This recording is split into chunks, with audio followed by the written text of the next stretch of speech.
दोस्तों, शोधकर्ता जेम्स ओडुम्बो दक्षिण अफ्रीका के जंगलों में एक जाना माना नाम है। वो पिछले 11 वर्षों से कार्यरत एक अनुभवी वन्यजीवी खोजी और वैज्ञानिक है। उन्होंने इस क्षेत्र के सबसे महत्वपूर्ण रिजर्व्स में भैंसों के शिकार, शेरों द्वारा छोटे शावकों की हत्या एवं शेरों के गठबंधन के साथ साथ तेंदुओं के जीवन जैसे दर्जनों वैज्ञानिक विषयों पर गहरा अध्ययन किया है। वास्तव में तेंदुओं तथा शेरों के व्यवहार को जितनी बारीकी से जेम्स ओडुम्बो ने जाना है, उतना बहुत कम लोग जान पाए हैं। लेकिन पिछले वर्ष यानी 2025 के सितंबर माह में ओडुम्बो साहब ने कुछ ऐसा घटित होते देखा जिसकी कल्पना भी उन्होंने कभी नहीं की थी। उन्होंने अपनी फील्ड डायरी में इस घटना के बारे में विस्तार से लिखा और ओडुम्बो के लेख के अनुसार एक शेरनी, जिसे स्थानीय लोगों ने नजेरियन नाम दिया था, ने एक ऐसी अनोखी प्रतिशोध की घटना को अंजाम दिया जिससे ओडुम्बो दंग रह गए और उन्हें लगा कि शायद अभी तक शेरों के व्यवहार से वो अनजान ही थे।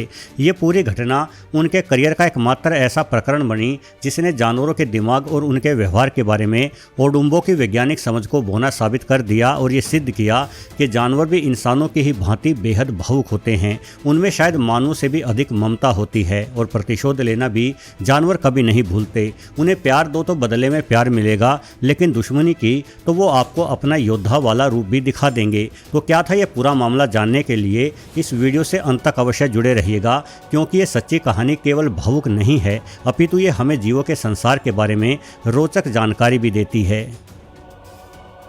दोस्तों, इस कहानी की शुरुआत होती है शेरों की एक ऐसी प्राइड से जो इंसानों से काफ़ी परिचित थी। चाहे वाइल्ड लाइफ फोटोग्राफर हो, जंगल में घूमने गए टूरिस्ट हों या वहां बसने वाले आदिवासी लोग, शेरों की ये प्राइड इंसानों के साथ बेहद सरलता से पेश आती थी। न वो इंसानों से डरते थे और न उन पर कभी हमला करने की चेष्टा करते थे।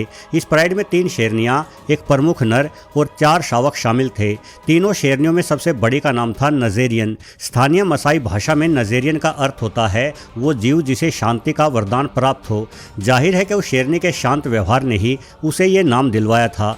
नजेरियन बेहद शांत थी। उसके 2 शावक थे, वो उनके साथ खेलती और अपना ममतामयी दूध उन्हें पिलाती। नजेरियन इंसानों के साथ इस कदर घुल मिल गई थी कि वो अक्सर टूरिस्ट सफारी कारों के बेहद पास आ जाती और कभी कभार तो उछलकर कार के ऊपर भी चढ़ जाती। उसे इंसान बेहद पसंद थे। कुल मिलाकर सब कुछ सामान्य चल रहा था, लेकिन एक रोज इस शांत झुंड में अशांति फैल गई, क्योंकि 2 ताकतवर खानाबदोश शेरों ने इस प्राइड पर अचानक से हमला कर दिया। इस शांत प्राइड का अकेला नर उन 2 नौजवान हमलावरों का सामना करने में कतई सक्षम नहीं था। नतीजा इस संघर्ष में वो बुरी तरह से घायल होकर भाग गया और अगले कुछ रोज में ही भूख एवं जख्मों के कारण उसकी मृत्यु भी हो गई। लेकिन प्राइड को कब्जाने वाले नए शेर बस इतने से खुश नहीं होते। उनका अगला लक्ष्य प्राइड के सभी शावकों की हत्या करने का होता है, क्योंकि वो चाहते हैं कि शेरनी अब केवल उन्हीं के बच्चों को जन्म दे। वो किसी और के अंश को अपनी अधीनता के तले स्वीकार नहीं करते। ऐसे क्रूर हमलों के दौरान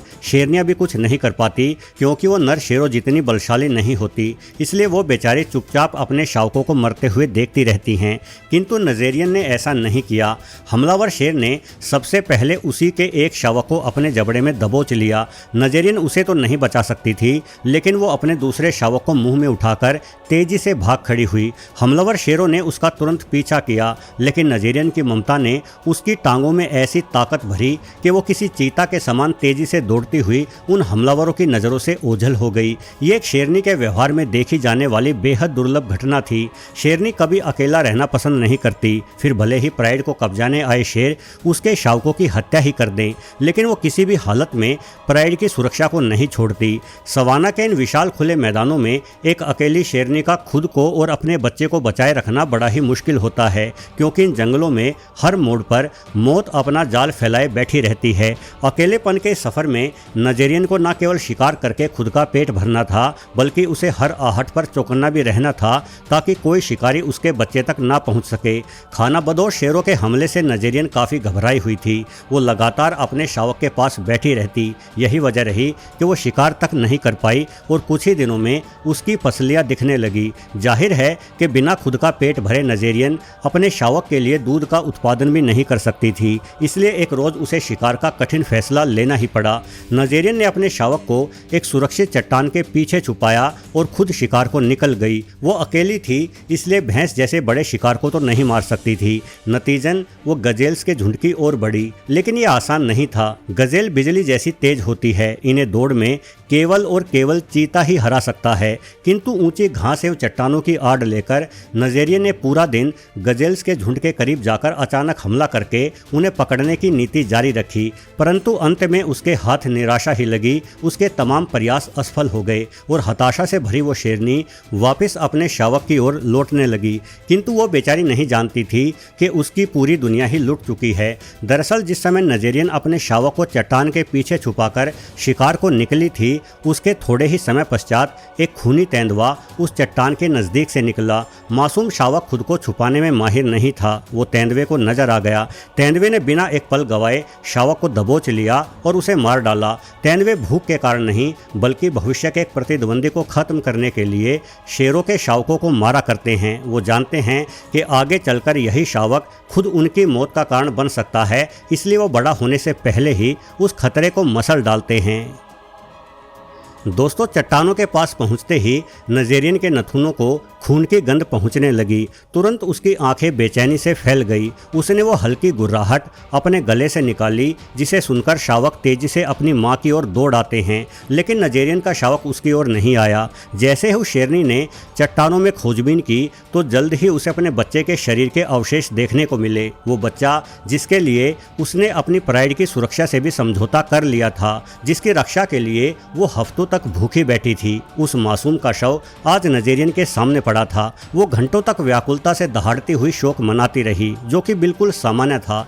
किसी माँ के लिए ऐसे पल बर्दाश्त करना असंभव होता है, लेकिन फिर उसकी दहाड़ अचानक से थम गई, मानो वो शेरनी अपने आंसू पोंछकर अब विद्रोह की तैयारी कर रही थी। नज़ेरियन ने तुरंत कदमों के निशानों को सूंघना शुरू कर दिया। वो तेंदुए के उन कदमों का पीछा करने लगी जिसके निशान नरम मिट्टी में साफ साफ देखे जा सकते थे। प्रकृति की सामान्य बुद्धि कहती है कि नज़ेरियन को अपनी ऊर्जा बचाने के लिए खुद के हेतु भोजन की व्यवस्था करनी चाहिए थी। अंधेरा होने वाला था, ये उसके लिए शिकार का अच्छा अवसर हो सकता था। वो रात के समय आराम कर रहे गजेल्स के झुंड पर हमला करके अपना पेट भर सकती थी, लेकिन उसने ऐसा नहीं किया। नज़ेरियन के लिए अब केवल एक ही लक्ष्य बचा था, अपने बच्चे के हत्यारे का अंत।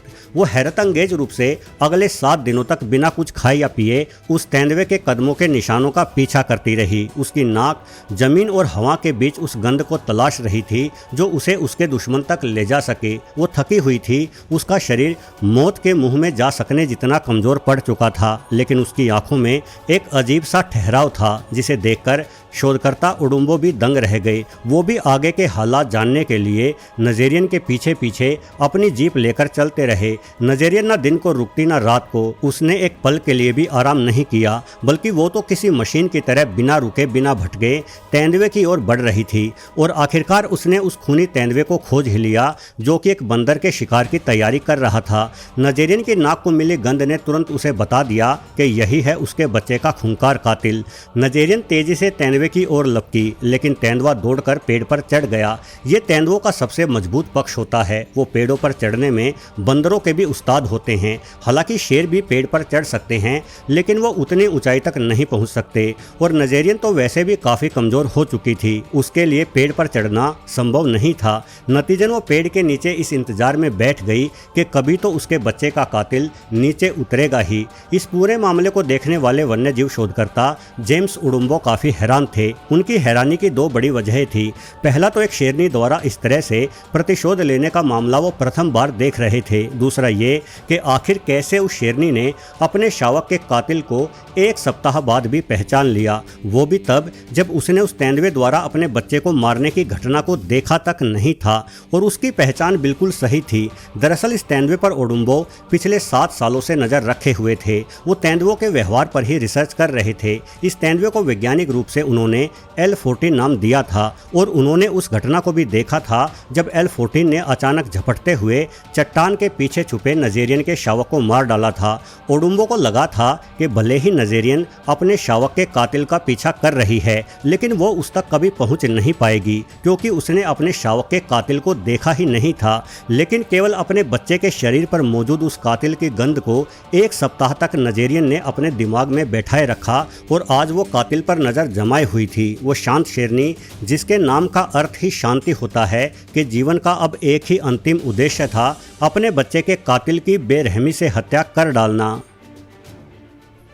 परंतु तेंदुआ पूरी रात पेड़ पर बैठा रहा। भूखी नजेरियन को एहसास था कि उसके पास ज़्यादा समय नहीं है।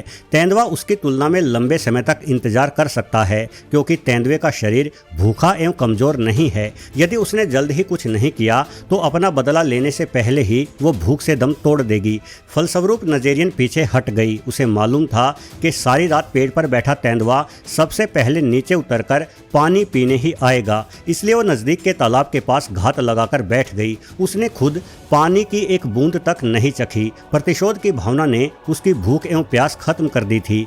नजेरियन के जाने के बाद सुबह होने से ठीक पहले ही तेंदुआ आखिरकार पेड़ से नीचे उतर आया। उसे लगा कि खतरा टल गया है और जैसा कि नजेरियन ने सोचा था, वो सीधा तालाब की ओर पानी पीने बढ़ चला। वो लापरवाह हो चुका था। बिना गंध का अध्ययन किए ही वो तालाब के पास जा पहुंचा, जहां नजेरियन घंटों तक बेजान पत्थर की तरह पड़ी थी। जैसे ही उस खूनी तेंदुए ने पानी पीने के लिए अपना सर झुकाया, नजेरियन बिजली की गति से उस पर टूट पड़ी। वो भूखी भले ही थी, लेकिन अभी भी उसमें किसी तेंदुए से अधिक ताकत थी। एक शेरनी भी किसी नर तेंदुए की तुलना में 2 से 3 गुना ज़्यादा भारी एवं ताकतवर होती है।